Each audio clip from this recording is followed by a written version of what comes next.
안녕하세요 여러분. 저는 오늘 여러분과 함께 북미 디아스포라 선교, 이웃에 거주하는 모든 민족에게 복음을 이라는 제목을 가지고 함께 이야기를 나눠보도록 하겠습니다. 오늘날 북미의 교회들은 점점 감소 추이를 보이고 있는 반면에 아시아와 아프리카 그리고 남미의 교회들은 거대한 성장을 보여주고 있습니다.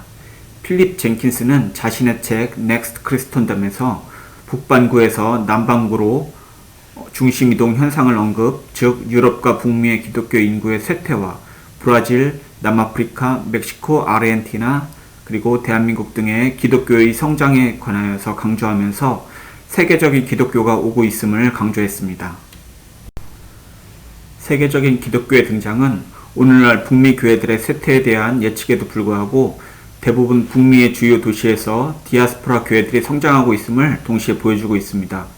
퓨포럼 연구가 발표한 2014년 종교 전망 연구는 북미 교회들의 인종적인 다양성이 2007년 29%에서 2014년 34%로 증가했음을 보고하고 있습니다. 북미 대도시에 위치한 이들 디아스포라 교회들은 히스패닉, 한국인, 중국인과 나이지리아인 교회가 주류를 차지하고 있다고 보고하고 있습니다. 반면에 오늘날 미국에 많은 이민자들이 정착하고는 있지만 아직 인도 회정을 중심으로 한 디아스포라 교회는 많이 부족한 형편에 있습니다. 유엔 인구 통계국의 2015년 중반 추정에 따르면 미국은 아랍에미리에이트와 파키스탄에 이어서 전 세계 인도계 이민자들에게 세 번째로 인기 있는 국가입니다. 2015년 통계에 의하면 현재 미국에는 240만 명의 인도인 이민자들이 거주하고 있습니다.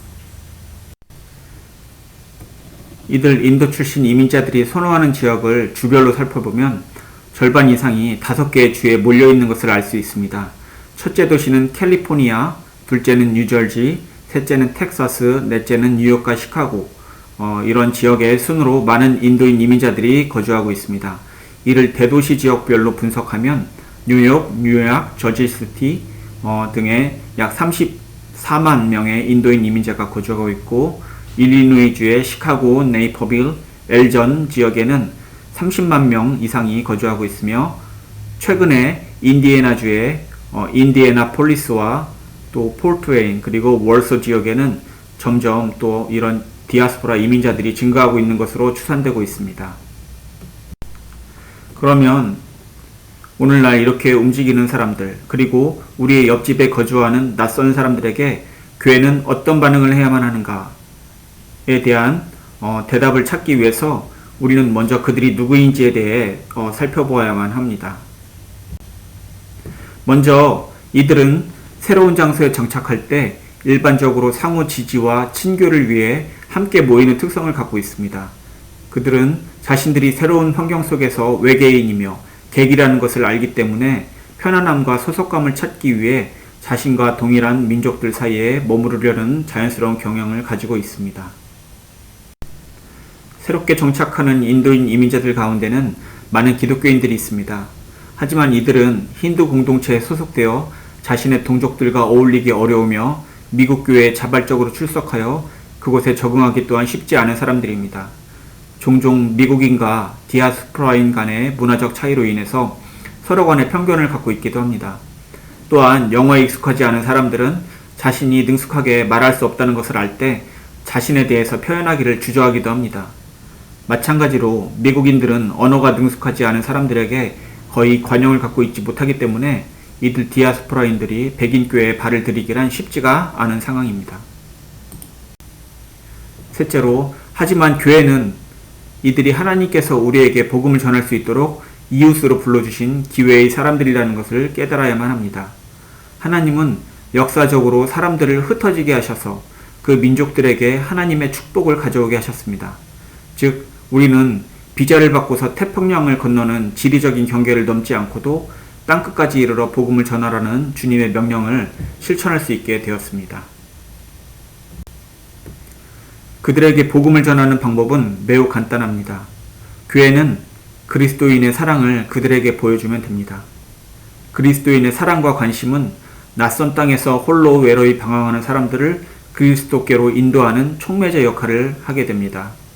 이 방법은 매우 단순한 것 같지만 이미 그리스도인인 인도인 이민자들에게는 정체성과 또 안전성을 제공해주고, 또 명목상의 신자들에게는 자신의 종교적 소속을 갱신하거나 강화할 수 있도록 큰 역할을 해주는 그런 중요한 사역입니다. 이들을 선교하려는 미국 교회의 기독교 지도자들은 이들이 자신들만의 소수민족 공동체 연대를 고집하거나 또는 언어 및 문화적 정체성의 연속성을 주장을 하는데 실망할 수 있습니다. 이 기독교인 지도자들은 그들을 영어 회중이나 다문화 교회의 지배적인 문화 패러다임에 단순히 동화시키려고 노력할 수도 있습니다. 하지만 이러한 접근법은 지배적인 문화의 민족 중심주의의 또 다른 표현이 될 위험이 있습니다. 따라서 교회 지도자들은 디아스포라 기독교인들의 민족적, 언어적 특정 교회를 포함한 다양한 형태를 띤 교회의 타당성을 인정해 주어야만 합니다. 이러한 다양성은 이민 1세대 디아스포라 교회 지도자 혹은 이민 1.5세대 지도자를 통하여서 실현될 수 있는데, 그들은 자신의 문화권 내에서 복음을 어떻게 상황할 것인지에 대한 중요한 역할을 할 수 있기 때문입니다.